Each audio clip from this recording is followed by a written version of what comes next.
This is Gary Aminoff of the Aminoff Effect. Folks, I want to tell you about something that happened last Friday that you didn't hear about. Democrats do well politically in urban areas. They mostly congregate in big cities. Many American cities are dominated politically by Democrats. But when it comes to rural America, the exurbs, and many suburbs, the left is getting crushed politically. There are more Republicans in those areas than Democrats. So exurbs and suburbs are electing Republicans to everything, from local water districts, city councils, county supervisors, and even Congress. The left can't tolerate that loss of power in those areas, and they perceive it to be a problem for the future.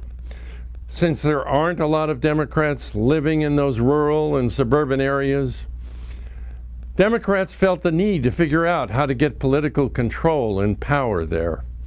They came up with a solution. The Obama administration has come up with a plan to build low-income, government-subsidized housing in more affluent suburban and exurban areas, and to import low-income Democrats to live in those subsidized housing developments.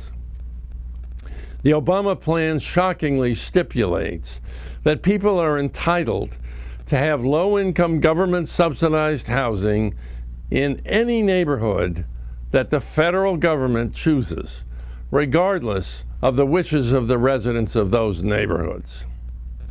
And as if it isn't bad enough that the far left is hell-bent on decimating the American cities they control, and now on transplanting those failed policies into prosperous American neighborhoods, some sellouts in the Republican Party have unbelievably decided to go along with the administration. Briefly, here's what happened last Friday. As the measure came to the floor of the Senate, conservative Senator Mike Lee, Republican from Utah, introduced an amendment to defund and stop implementation of this horrible Democrat political move. Instead of jumping on board to fight a noble fight to protect the values of the homes of hardworking middle-class Americans, a bunch of sellout Republican senators, afraid of being labeled anti-poor or racist, both of which are absurd claims, decided to back an alternative amendment proposed by Susan Collins, Republican senator from Maine, which effectively did nothing to prevent the implementation of the administration's rule. A motion was then made to table Mike Lee's amendment, which passed 60 to 37, with 16 Republicans voting to table Lee's motion. Republicans had a chance to stop the craziness, and they didn't.